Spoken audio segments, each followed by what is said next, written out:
Olá, olá, olá. Que a graça de Deus seja sobre a tua vida, que o amor do Senhor seja derramado sobre você neste dia, que você tenha um ótimo dia, que seja um dia muito agradável, com pessoas agradáveis, né? E que você possa rir bastante, né? Da vida e da nossa natureza complicada. Nós somos realmente hilários no sentido de termos uma natureza complicada, uma autovisão complicada, né? Nós nos achamos perfeitos e bondosos demais, amorosos e certinhos demais e tendemos a enfeiar os outros, né? As pessoas que estão fora que erram. As pessoas erram absurdamente. Os nossos erros são muito sempre minimizados pela gente e os dos outros sempre exagerados. Então a gente tem que corrigir isso, pedir a Deus que nos corrija, que realmente a gente consiga enxergar a nós mesmos de acordo com os olhos de Deus, de acordo com a vontade de Deus, de acordo com a palavra de Deus, com aquilo que Deus já revelou a respeito de nós. Eu quero aqui ainda, estou olhando para o texto de João, na verdade eu estou olhando para o livro de João, as afirmações de João.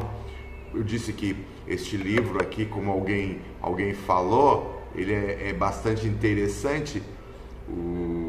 Os escritos de João, principalmente o Evangelho de João, que ele vem complementando a visão de Cristo dos outros três evangelhos. Os outros três evangelhos são chamados de sinóticos, ou seja, o mesmo olhar para a situação. Então os três estão vendo a mesma coisa, praticamente a mesma coisa. Tanto é que alguns estudiosos dizem que Marcos e Lucas usam, Mateus e Lucas usam Marcos como fonte para registrar os seus evangelhos, que tem muitas coisas que são copiadas de Marcos.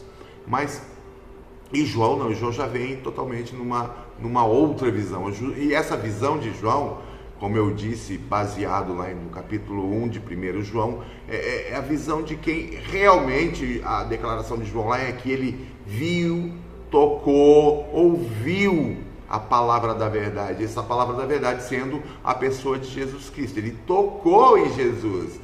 João de acordo com os evangelhos, aquele que reclinava ou deitava a sua cabeça no peito de Jesus, né, para ficar ali acomodado. Então, um grau de intimidade muito, muito bacana. E ele começa o seu evangelho com uma declaração que parece que a igreja do nosso período tem perdido de vista. Ele começa declarando o seguinte, olha, João capítulo 1, o evangelho de João capítulo 1, no princípio era o Verbo, e o Verbo estava com Deus, e o Verbo era Deus. Ele estava no princípio com Deus. Todas as coisas foram feitas por Ele, e sem Ele nada do que foi feito se fez. Nele estava a vida, e a vida era a luz dos homens. A luz dos homens, tá certo? A afirmação da divindade de Cristo aqui por João é uma necessidade. Ele já começa enfatizando essa questão para que ninguém perca de vista do que ele está falando. Ele está falando da divindade deste Cristo e que este Cristo divino se torna humano e que este Cristo divino humano agora, ele é quem vai para a cruz, ele é quem vai até aquela cruz e naquela cruz crucificado, depois de sofrer uma barbaridade, ele morre naquela cruz. Agora, a grande questão levantada também em todo esse contexto é por que Jesus faz isso. É porque que este Deus maravilhoso, Deus na sua glória, Deus divino, Criador das coisas, Criador do mundo, Criador das pessoas, sustentador de todas as coisas, por que ele se submete a essa questão? João 3,16 vai dizer assim, porquanto Deus amou o mundo de tal maneira que deu o seu Filho unigênito, para que todo aquele que nele crê não pereça, mas tenha a vida eterna. Tá certo? Então, Deus tem um propósito, e por nos amar, Ele nos dá Jesus Cristo na cruz do Calvário, para que nós sejamos reconciliados com Ele, tá certo? Só para que você entenda isso. Existe um trilema chamado de trilema do C.S. Lewis, né? E ele diz o seguinte: ou Jesus Cristo era um mentiroso, ou Jesus Cristo era um lunático, ou demônio, ou Jesus Cristo era o Senhor. Por todas as coisas que Cristo fala e que os seus discípulos registram aqui, Mateus, Marcos, Lucas e João, das coisas que eles registram sobre Jesus falando sobre si, e aqui, capítulo 15 que eu estou lendo, capítulo 12 ao 15, tem umas afirmações ali. Jesus afirma sua divindade, afirma sua onipotência, ele já sabe das coisas antes dela acontecer, ele fala que está falando para os meninos antes que aconteça, para que eles entendam ele, tá certo? Então são afirmações que, se ele não for divino, só pode ser ou um mentiroso, ou um doido, né? Ou ele é o Senhor. Não tem outra opção. Não adianta dizer que Jesus era um mestre da moral. E é isso que Lewis está dizendo, vai afirmar. Ele não adianta fazer esse tipo de afirmação. Não é isso que Jesus tentou dizer para a gente. Não é isso que ele deixa afirmado no seu evangelho.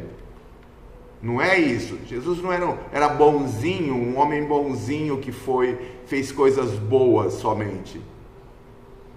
Jesus é Deus.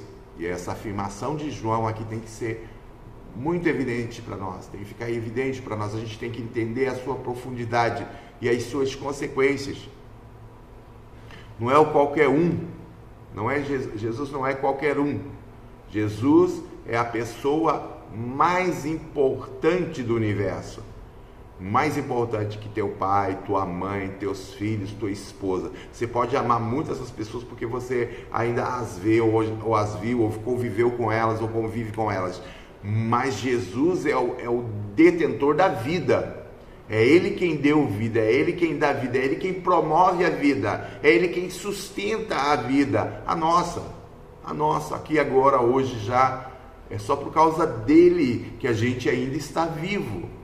Então nós temos que entender isso. No princípio era o verbo estava com Deus. Este verbo, esta ação de Deus, ela vem ao mundo para mostrar. Jesus vem ao mundo e mostra como Deus é, como Deus age, como Deus pensa as coisas a respeito da humanidade, como Deus tem expectativas com você, comigo,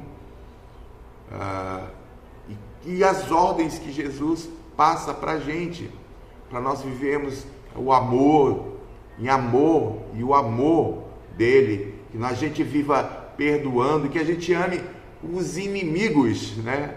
Que parece uma coisa mais absurda do mundo, que a gente ame aqueles que têm alguma coisa contra nós, né? Que nem nós temos coisa contra eles, aqueles que têm alguma coisa. Se a gente souber que alguém tem alguma coisa contra a gente, que alguém está embirrado com a gente, que alguém não gostou de alguma coisa que a gente fez e a gente nem sabe o que é para a gente ir lá e se reconciliar com essa pessoa antes de ir ao culto, antes de ir ao templo para se relacionar com Deus.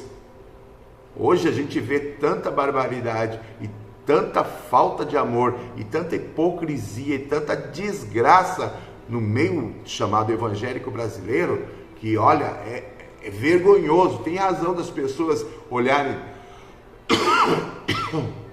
para a gente e debocharem da gente.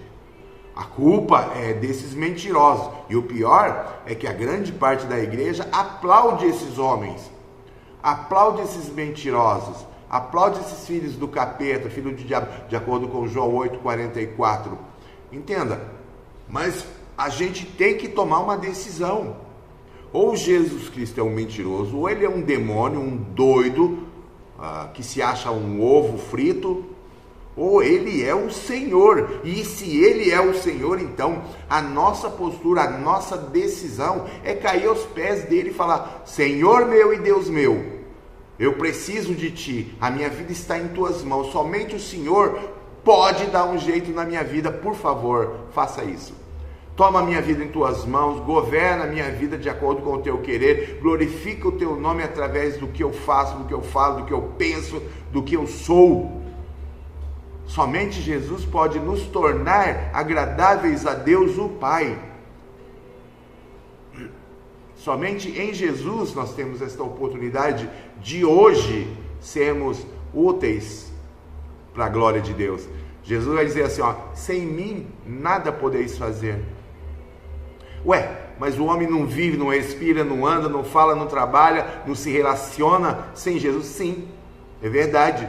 Mas isso não faz sentido para Deus, porque Ele faz de forma egoísta, egocêntrica, única e exclusivamente para a sua satisfação. Quando nós olhamos para Cristo e queremos viver para Deus, nós começamos a procurar a vontade de Deus, o querer de Deus, a glória de Deus. Nós procuramos Deus como alvo da nossa vida e existência. Então, obedecê-lo é natural. Cristo morreu na cruz por nossa causa e por nossa culpa, para nos restaurar na presença de Deus, para a glória de Deus. Então, que você pense muito nisso e tome sua decisão. Jesus Cristo é mentiroso? Jesus Cristo é um doido varrido? Ou Ele é o Senhor? Tá certo? Pense nisso, pense muito nisso. E tenha um ótimo dia em nome de Jesus Cristo.